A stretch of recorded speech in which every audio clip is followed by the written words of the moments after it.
Assalamu alaikum wa rahmatullahi wa barakatuh. Wassalatu wassalamu ala rasulillah sallallahu alayhi wa sallam. Il y a des moments dans la vie que l'on n'arrive pas à expliquer avec des mots. Un moment où le cœur est lourd, mais étrangement éveillé. Un instant où l'on sent au fond de soi que quelque chose est sur le point de changer, sans savoir quoi, ni quand. Si tu ressens cela en ce moment, alors écoute bien. Parce que cette sensation n'est pas anodine. C'est souvent ainsi que commencent les grands tournants, dans la vie d'un croyant. Il y a des jours qui passent, semblables aux autres, silencieux, presque invisibles. Et puis, il y a des jours que le ciel attend. Des jours où les portes invisibles s'entr'ouvrent. Des jours où Allah observe les cœurs avec une attention particulière. Ce jeudi 22 janvier 2026 n'est pas un jeudi comme les autres. Ce n'est pas simplement une date sur un calendrier. C'est un jour où les œuvres sont élevées vers Allah. Un jour où les invocations montent, portées par les anges. Un jour où une parole sincère peut peser plus lourd qu'une longue attente. Peut-être que ta vie semble bloquée. Peut-être que tu fais des efforts. Mais rien ne bouge. Peut-être que tu as invoqué encore et encore, avec les mêmes mots, les mêmes larmes, et que le silence t'a répondu. Il y a des invocations qui restent suspendues. Non pas parce qu'Allah ne les entend pas, car il entend même le murmure de ton cœur, mais parce que le moment n'était pas encore venu. Et parfois, ce moment prend la forme d'un jeudi précis. Peut-être que tu es fatigué intérieurement, pas un simple épuisement du corps, mais une lassitude de l'âme. Cette fatigue que personne ne voit. Cette fatigue qui s'installe quand on porte trop longtemps une épreuve sans réponse. Et malgré tout cela, tu es là, en train d'écouter, en train de chercher. Cela seul est déjà un signe. Car Allah ne guide pas un cœur vers un rappel sans raison. Il ne te fait pas tomber sur ces mots par hasard. S'il t'a amené ici aujourd'hui, c'est que ton invocation n'est pas ignorée. Dans quelques instants, je vais te transmettre une invocation puissante. Une invocation à réciter ce jeudi 22 janvier 2026. Une invocation qui ne repose pas sur la magie des mots, mais sur la sincérité du cœur qui la prononce. Et je te demande une chose importante. Reste jusqu'à la fin. Parce qu'à la fin de ce rappel, il y aura une surprise spirituelle, quelque chose de simple, mais profondément transformateur, que beaucoup négligent, alors qu'il peut changer la manière dont Allah répond à leurs invocations. Avant d'aller plus loin, prends un instant. Si ton cœur ressent quelque chose en ce moment, écris en commentaire un mot simple, comme « J'espère en Allah » ou « Ya Rab ». Ce n'est pas pour moi. C'est un engagement silencieux entre toi et Allah. Et si tu veux faire partie de ceux qui se rappellent Allah régulièrement, abonne-toi maintenant à la chaîne, afin que chaque rappel devienne pour toi une lumière de plus sur ton chemin. Partage aussi ce message à quelqu'un qui traverse une épreuve. Parfois, une seule invocation partagée peut devenir une cause de soulagement, pour toi et pour lui. Ce rappel n'est pas là pour promettre des miracles instantanés. Il est là pour te ramener à l'essentiel. Allah agit, même quand tout semble immobile.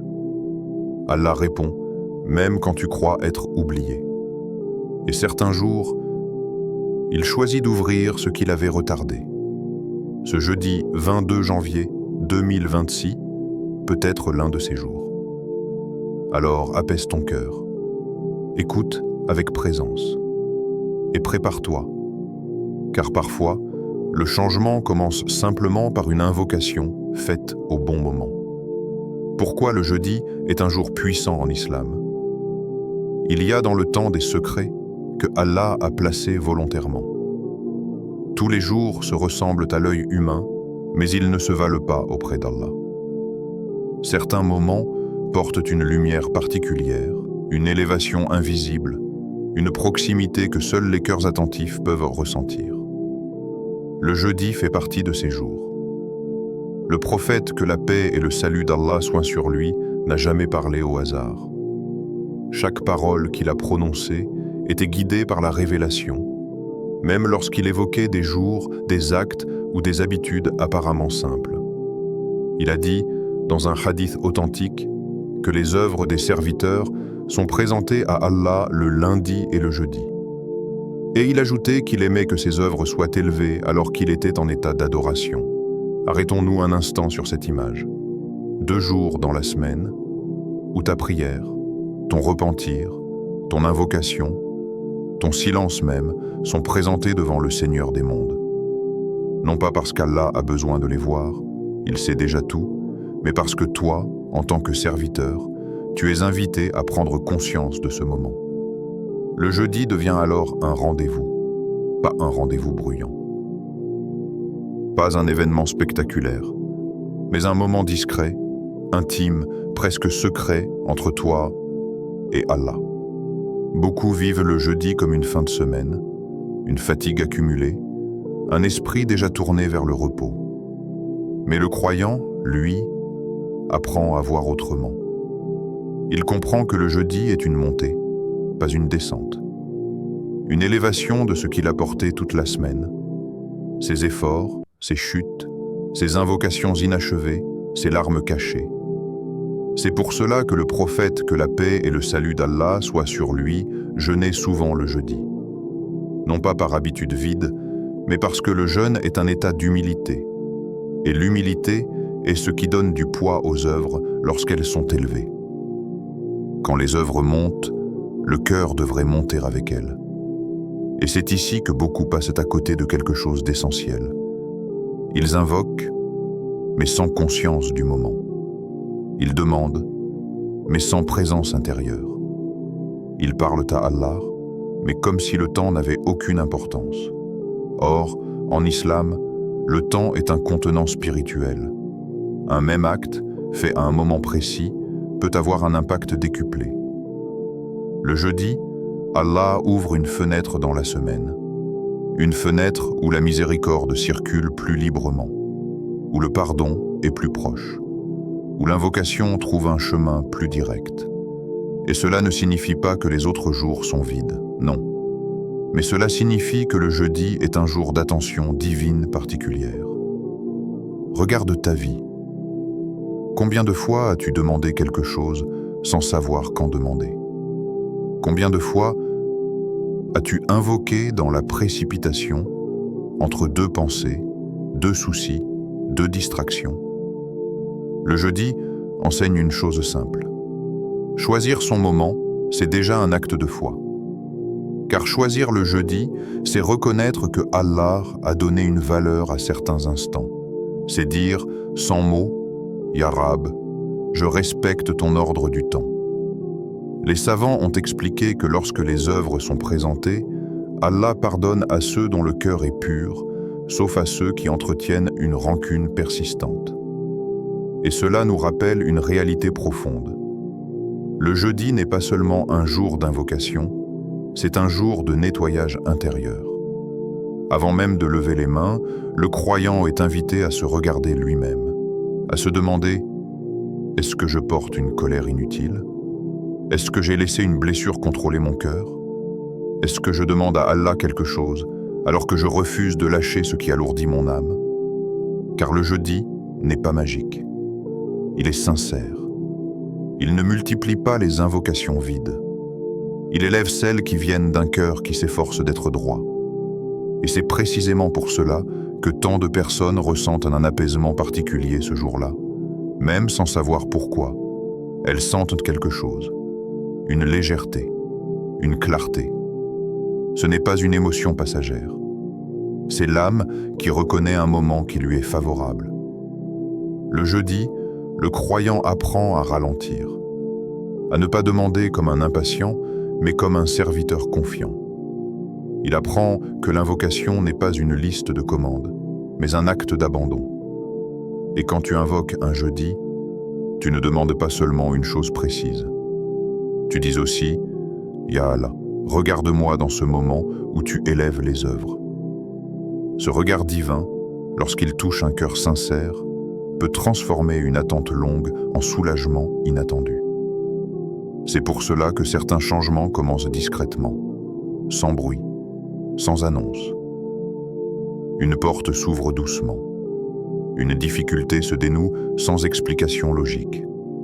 Une patience nouvelle apparaît. Et la personne se demande « Pourquoi maintenant ?» Parfois, la réponse est simple. Parce que c'était un jeudi, quand les invocations semblent bloquées. Il y a une douleur particulière que peu de gens savent exprimer. Ce n'est pas la douleur d'une perte visible. Ce n'est pas la douleur d'un échec clair. C'est la douleur de l'attente sans réponse. Tu invoques, tu répètes les mêmes mots, tu lèves les mains, parfois avec foi, parfois avec fatigue. Et le silence semble s'installer. Un silence qui n'est pas vide, mais lourd. Au début, tu es confiant. Tu te dis qu'Allah va répondre. Tu attends quelques jours, puis quelques semaines, puis des mois. Et un jour, sans t'en rendre compte, une question traverse ton cœur. Pourquoi pas moi? Pourquoi cette porte reste fermée? Pourquoi cette situation ne change pas? Pourquoi cette invocation, pourtant sincère, semble suspendue quelque part entre le ciel et la terre? Ce moment est dangereux pour le cœur. Pas parce qu'Allah est injuste, il ne l'est jamais, mais parce que l'âme humaine se fatigue vite. Et quand la fatigue s'installe, le croyant peut commencer à invoquer sans espérance, sans présence, comme s'il parlait, sans être vraiment entendu. Mais il y a une vérité essentielle que peu de rappels osent aborder clairement. Une invocation retardée n'est pas une invocation rejetée. Allah ne fonctionne pas selon notre perception du temps. Ce que tu appelles retard, Allah l'appelle parfois protection. Ce que tu appelles silence, Allah l'appelle parfois préparation. Imagine un instant. Si Allah t'accordait exactement ce que tu demandes, au moment précis où tu le demandes, serais-tu toujours capable de le porter? Serais-tu reconnaissant ou distrait? Serais-tu proche d'Allah ou satisfait au point de t'éloigner?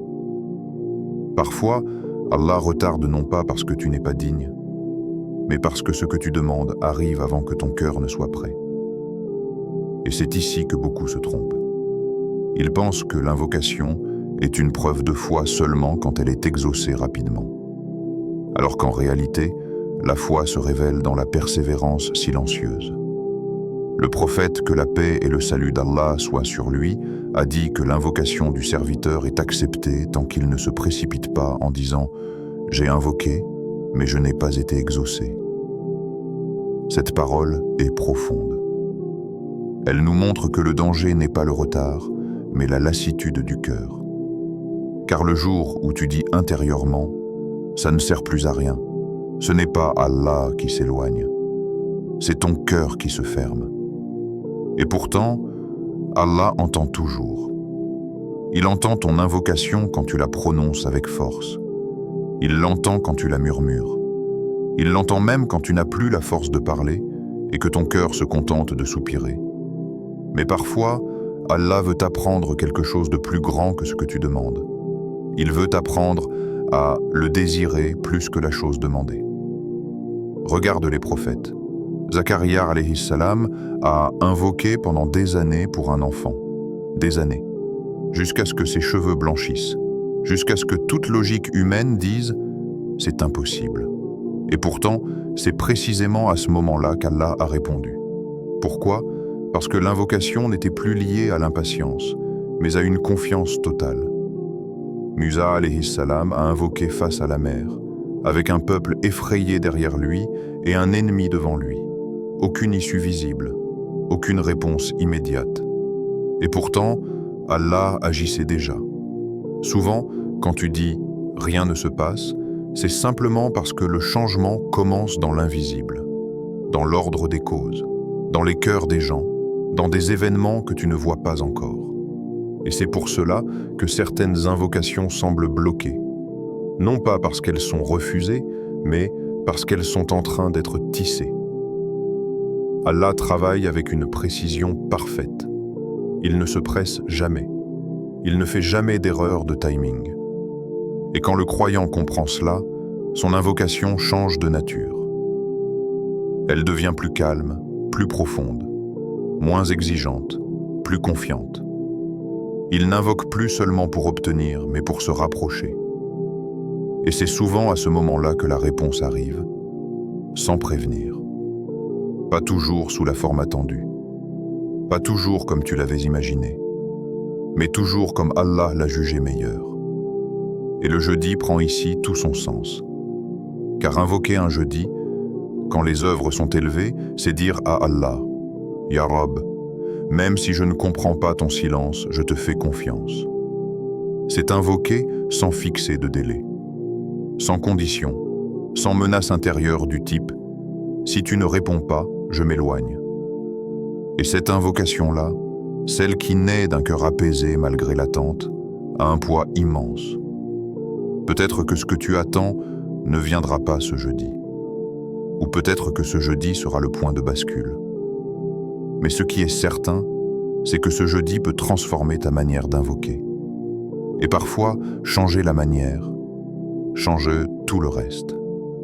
L'état du cœur avant l'invocation. Avant même que tes lèvres ne prononcent un mot, avant même que tes mains ne se lèvent, il y a quelque chose de plus important encore. L'état de ton cœur. Beaucoup pensent que la force d'une invocation réside dans sa longueur, dans la beauté des mots, dans la répétition insistante des demandes. Mais les savants ont toujours rappelé une vérité simple. Allah regarde le cœur avant d'écouter la langue. Tu peux invoquer avec les paroles les plus parfaites. Si ton cœur est ailleurs, l'invocation devient légère, presque vide. Et à l'inverse, une invocation courte, hésitante, faite avec un cœur brisé mais sincère, peut traverser les cieux. C'est pour cela que l'état intérieur est déterminant. Avant d'invoquer, le croyant est invité à s'arrêter. Pas physiquement seulement, mais intérieurement. S'arrêter de courir, s'arrêter de comparer, s'arrêter de vouloir tout contrôler. Car l'invocation n'est pas un cri lancé vers le ciel, c'est un retour vers Allah. Regarde ton cœur, honnêtement. Est-il agité?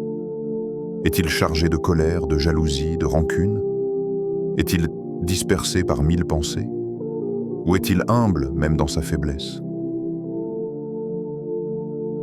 Allah n'exige pas un cœur parfait.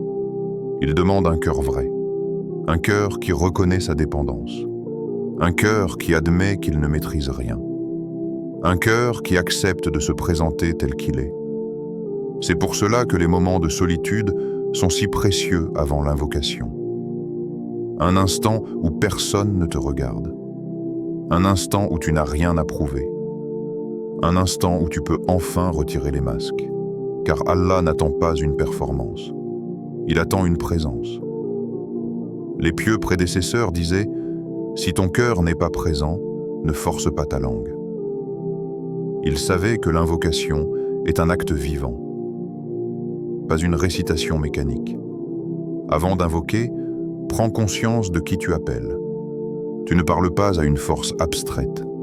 Tu parles à celui qui t'a créé, à celui qui connaît chaque battement de ton cœur, à celui qui sait ce que tu vas dire avant même que tu le dises. Cette conscience change tout. Quand tu réalises que tu es devant Al-Alim, celui qui sait, tu n'as plus besoin d'exagérer tes souffrances. Il les connaît déjà. Quand tu réalises que tu es devant Ar-Rahman, tu n'as plus besoin de te justifier. Sa miséricorde te précède. Et quand tu réalises que tu es devant Al-Qadir, tu comprends que rien de ce que tu demandes n'est trop grand. Mais pour que cette conscience s'installe, le cœur doit être préparé. C'est pour cela que le prophète, que la paix et le salut d'Allah soient sur lui, commençait souvent ses invocations par la louange d'Allah, puis par la prière sur le prophète, que la paix et le salut d'Allah soient sur lui, avant même de formuler une demande. Non pas par formalité, mais pour orienter le cœur. Louer Allah, c'est reconnaître sa grandeur. Prier sur le prophète, que la paix et le salut d'Allah soient sur lui, c'est se relier à la voie droite. Et seulement après cela, le cœur est prêt à demander. Il y a aussi une chose que beaucoup négligent, le pardon. Comment demander à Allah d'ouvrir une porte si l'on garde volontairement des portes fermées dans son cœur? Comment espérer la miséricorde si l'on nourrit une dureté intérieure? Avant d'invoquer, le croyant est invité à pardonner. Pas forcément à oublier, mais à remettre l'affaire à Allah.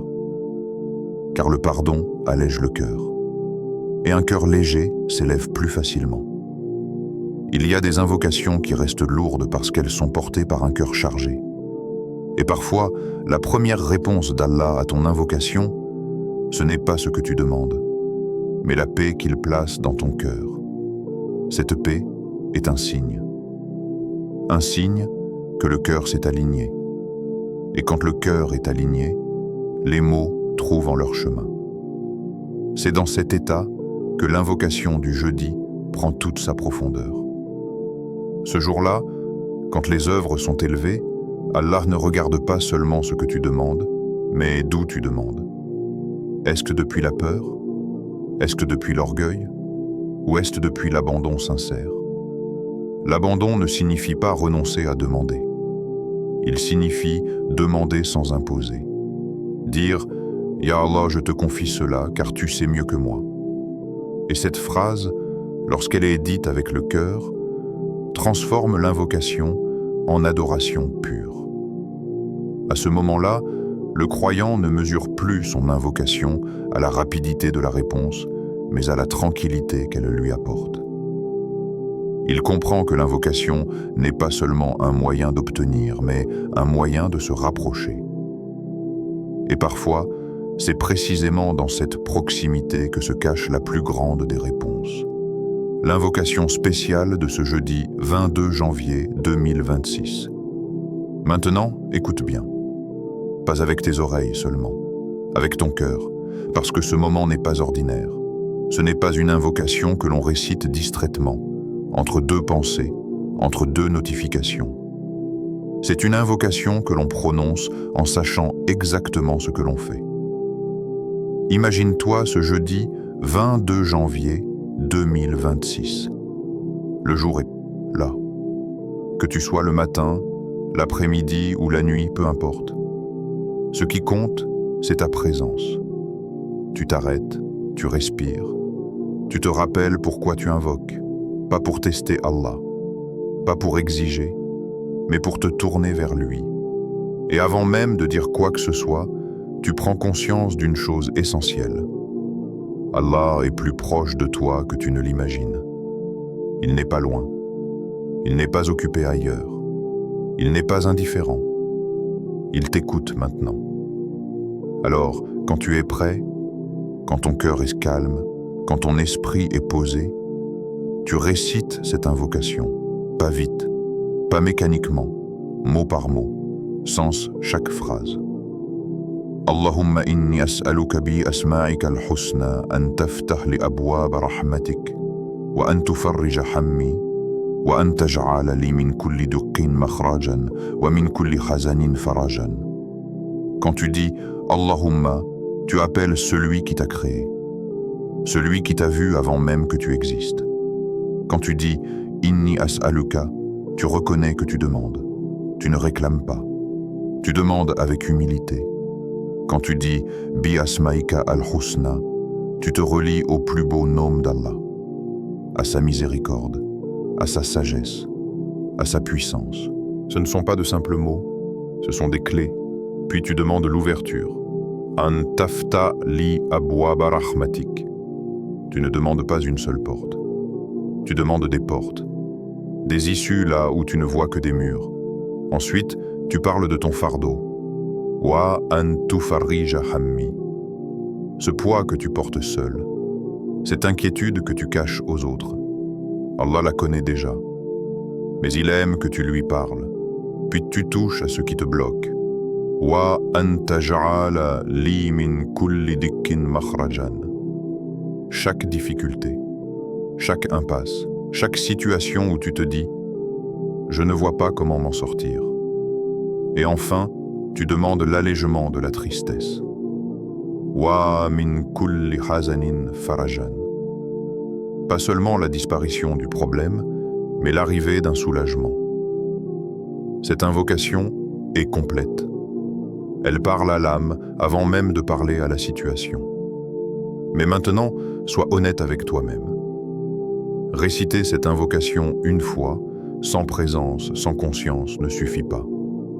Ce qui donne du poids à cette invocation, ce n'est pas le nombre, c'est l'état dans lequel tu l'as dit. Répète-la. Une fois, puis encore, puis encore. Pas pour forcer une réponse, mais pour aligner ton cœur. Dis-la après une prière, dis-la en sujude, dis-la dans le calme de la nuit, dis-la quand ton cœur est plein et même quand il est vide. Et pendant que tu la récites, ne surveille pas le résultat. Ne dis pas « Est-ce que ça marche ? Quand est-ce que je vais voir quelque chose ?» Laisse Allah agir à sa manière. Car la plus grande erreur dans l'invocation, c'est de vouloir contrôler la réponse. Tu fais ta part, tu invoques avec sincérité. Allah fait la sienne, il répond avec sagesse. Et parfois, la réponse commence pendant même que tu invoques. Un apaisement, une larme, un relâchement intérieur. Ne minimise jamais ces signes. Ils sont souvent le début du changement. Ce jeudi 22 janvier 2026, ne transforme pas cette invocation en simple rituel. Transforme-la en moment de vérité. Parle à Allah comme si c'était la première fois, comme si c'était la dernière. Et rappelle-toi, Allah n'est jamais fatigué d'écouter. C'est nous qui nous fatiguons de demander. Alors continue, répète, confie, et laisse le reste entre ses mains. La persévérance, la clé silencieuse du miracle. Il y a une chose que l'on ne voit presque jamais dans les récits de miracles. C'est ce qu'il y a avant. On voit le résultat. On voit la porte s'ouvrir. On voit la situation se débloquer. Mais on ne voit pas les nuits longues, les invocations répétées, les moments de doute. Pourtant, c'est là que tout se joue. Imagine une personne qui invoque pour un travail. Chaque matin, elle se lève avec l'espoir. Chaque soir, elle s'endort avec la même question. Les semaines passent, les réponses tardent. Autour d'elle, certains avancent, d'autres réussissent, et elle reste au même point. Ce qui la distingue à ce moment précis, ce n'est pas la facilité de sa vie, mais sa persévérance. Elle continue d'invoquer. Pas toujours avec la même force, pas toujours avec les mêmes mots, mais elle continue. Et c'est cela que beaucoup sous-estiment. La persévérance n'est pas spectaculaire. Elle ne fait pas de bruit. Elle ne se voit pas sur les réseaux. Mais auprès d'Allah, elle a un poids immense. Regarde l'agriculteur. Il plante une graine. Il l'arrose. Il attend. Il ne voit rien pendant longtemps. Mais il continue. S'il creuse chaque jour pour vérifier si la graine pousse, il la détruit. L'invocation fonctionne de la même manière. Tu plantes une demande. Tu l'arroses avec la répétition. Tu la protèges avec la confiance. Et tu attends. Mais l'attente n'est pas passive.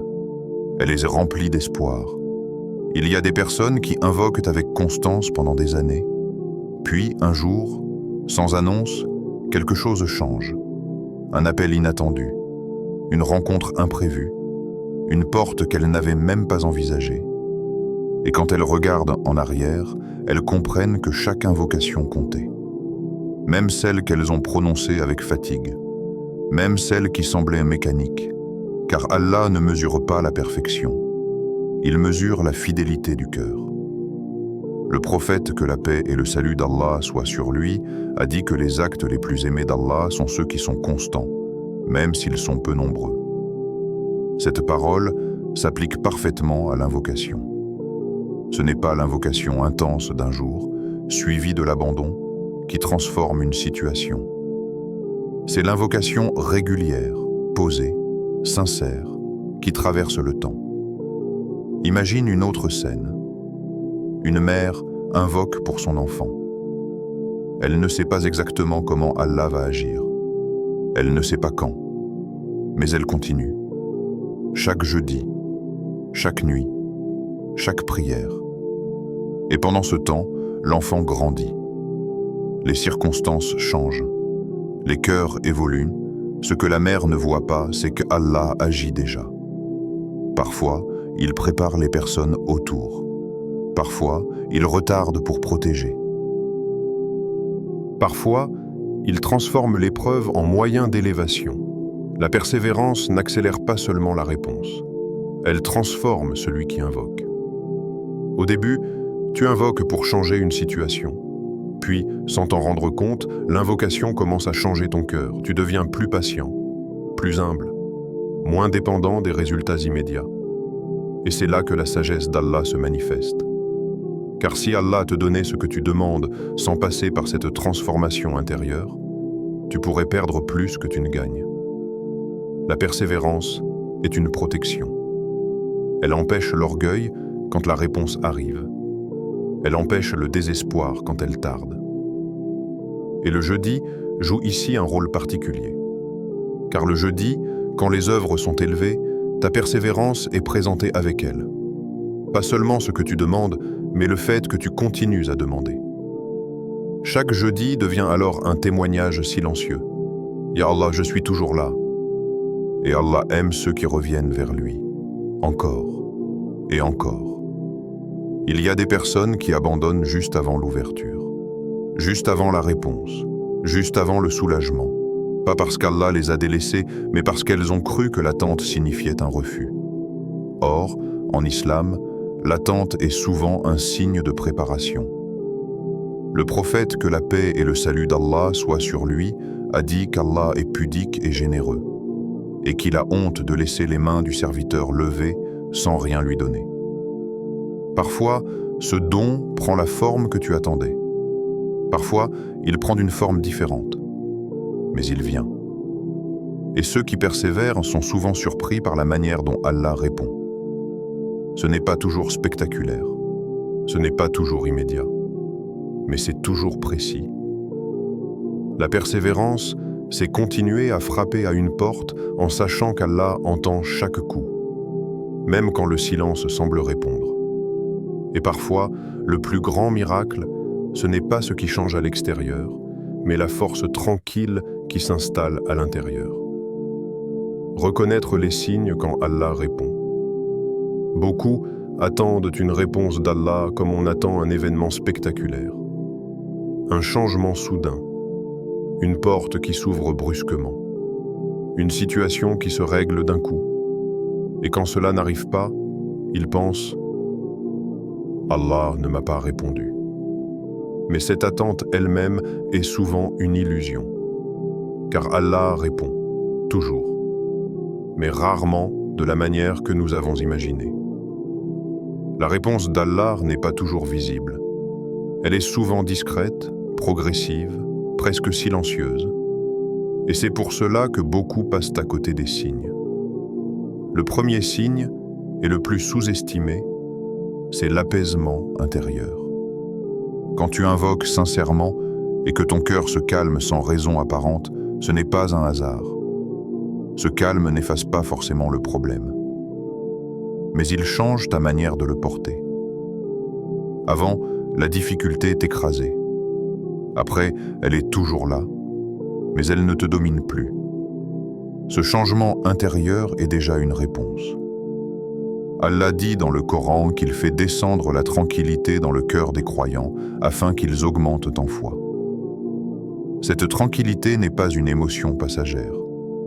C'est une stabilité, un ancrage.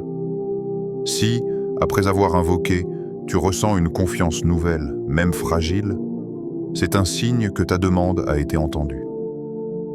Un autre signe, subtil, est le changement de perspective.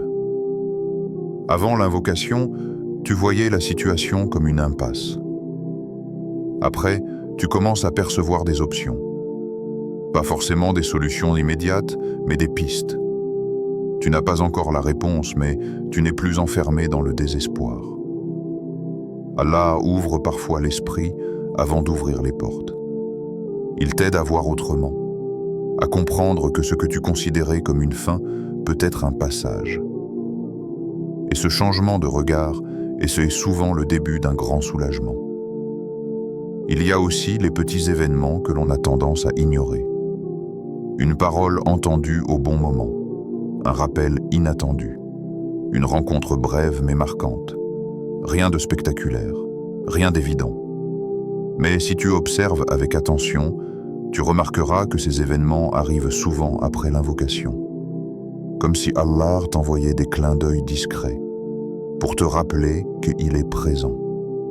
Un autre signe est la facilitation. Pas forcément dans ce que tu demandes directement, mais dans ce qui l'entoure. Des démarches qui deviennent plus simples, des obstacles qui se lèvent sans lutte, des portes secondaires qui s'ouvrent. Allah prépare parfois le terrain bien avant de te donner ce que tu demandes. Et si tu es attentif, tu verras que certaines choses qui étaient compliquées auparavant deviennent soudainement fluides. Il y a aussi un signe que peu de gens aiment entendre, le détachement progressif. Parfois, après avoir invoqué longtemps pour quelque chose, tu te rends compte que ton attachement diminue. Ce n'est pas un manque de foi. C'est parfois Allah qui te détache de ce qui n'était pas bon pour toi. Ce détachement peut être doux ou douloureux, mais il est toujours protecteur. Car Allah ne te prive jamais par cruauté. Il te protège par sagesse. Il y a des invocations qui ne sont pas exaucées parce qu'Allah t'accorde quelque chose de meilleur, la liberté intérieure. Un autre signe important est la persistance de l'envie d'invoquer. Quand malgré le retard apparent, tu continues à lever les mains, c'est souvent parce qu'Allah t'attire vers lui. Il maintient ton cœur connecté. Il t'empêche de couper le lien. Et ce lien est en soi une immense réponse. Car beaucoup vivent sans jamais parler à Allah, sans jamais lui confier leur peine. Toi, tu invoques, encore et encore. Cela signifie qu'Allah veut de toi une proximité particulière. Le jeudi joue ici un rôle précieux, car quand tu invoques ce jour-là et que tu observes attentivement ce qui suit, tu remarqueras parfois une série de petits changements, pas un grand miracle visible, mais une succession de signes cohérents, un apaisement, une idée claire, une aide inattendue, un obstacle qui disparaît. Pris séparément, ces signes semblent ordinaires. Pris ensemble, ils dessinent une réponse. Allah ne crie pas sa réponse. Il la chuchote, et seuls ceux qui ralentissent peuvent l'entendre. C'est pour cela que la reconnaissance est essentielle. Quand tu remercies Allah pour les petites choses, il t'aide à voir les grandes. Quand tu reconnais les signes discrets, il te guide vers les réponses évidentes. Et parfois, le plus grand signe, c'est que malgré tout ce que tu traverses, tu n'as pas abandonné Allah. Tu n'as pas cessé de croire. Tu n'as pas cessé d'espérer. Cette constance intérieure est une preuve que la réponse est en cours. Et même si tu ne sais pas encore comment, ni quand, sache que Allah ne laisse jamais une invocation sincère sans effet. Faire confiance au plan d'Allah, même quand tout est flou. Il arrive un moment dans la vie du croyant où il comprend une chose essentielle. Il ne contrôle rien. Pas les délais, pas les résultats, pas même les chemins qui mènent à ce qu'il espère. Et cette prise de conscience n'est pas une faiblesse. C'est une libération. Car tant que l'homme croit qu'il maîtrise, il lutte contre ce qu'Allah a déjà décrété. Il s'épuise à vouloir comprendre chaque détail, à anticiper chaque tournant, à forcer chaque porte. Mais le jour où il accepte que le plan d'Allah dépasse le sien, son cœur commence à respirer. Faire confiance au plan d'Allah ne signifie pas comprendre ce plan. Cela signifie accepter qu'Allah sait, même quand toi tu ne sais pas. Allah Tout-Puissant voit l'ensemble. Toi, tu ne vois qu'un fragment. Tu vois l'épreuve.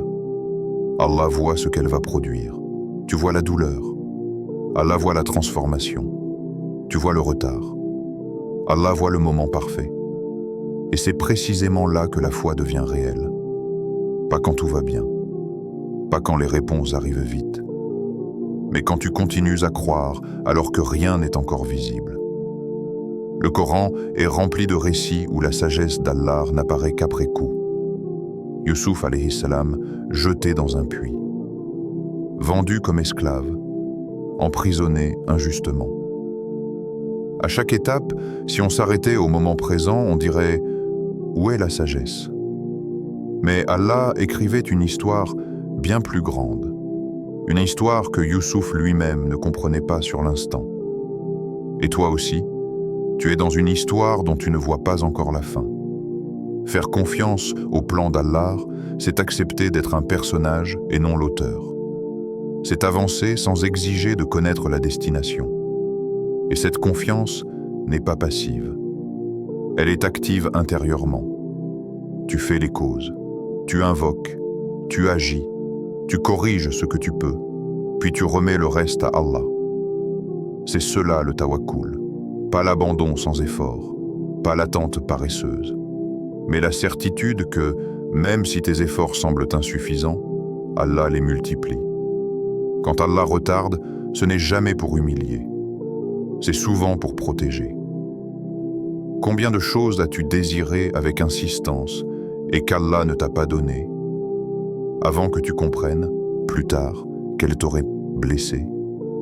Combien de portes fermées se sont révélées être des murs de protection? Mais sur le moment, le cœur ne comprend pas. Il souffre, et Allah le sait. C'est pour cela qu'il te demande une chose simple, mais difficile, la confiance. Pas une confiance aveugle, une confiance éclairée par la foi. Une confiance qui dit « Ya Allah, je ne comprends pas ce que tu fais, mais je sais que tu es juste. Ya Allah, je ne vois pas la solution, mais je sais que tu vois ce que je ne vois pas. Ya Allah, je te confie ce que mon cœur n'arrive plus à porter. » Cette confiance transforme la relation avec Allah. L'invocation ne devient plus une négociation. Elle devient un dépôt. Tu déposes ton affaire entre ses mains. Et quand tu fais cela sincèrement, quelque chose change profondément. La peur diminue, l'angoisse s'allège, la colère se dissout. Pas parce que tout est se régler, mais parce que tu n'es plus seul à porter le poids. Allah prend le relais. Et parfois, la réponse qu'Allah te donne n'est pas ce que tu attendais, mais ce dont tu avais réellement besoin. Il peut te donner la patience avant de te donner la solution. Il peut te donner la paix avant de te donner la sortie. Il peut te donner la foi renforcée avant de te donner ce que tu demandes. Et cette hiérarchie est parfaite. Le jeudi, quand tu invoques en ayant cette confiance, ton invocation change de dimension. Elle n'est plus une supplication inquiète. Elle devient un acte d'adoration pure.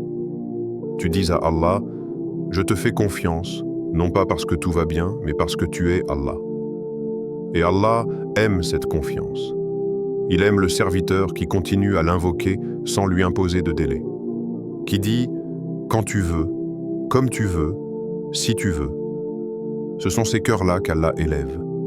Et même si le monde autour d'eux est instable, ils trouvent une stabilité intérieure. Car leur certitude ne repose plus sur les circonstances, mais sur celui qui les contrôle.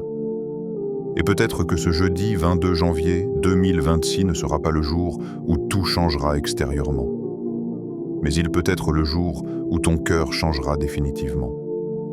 Où tu passeras de l'attente inquiète à la confiance paisible.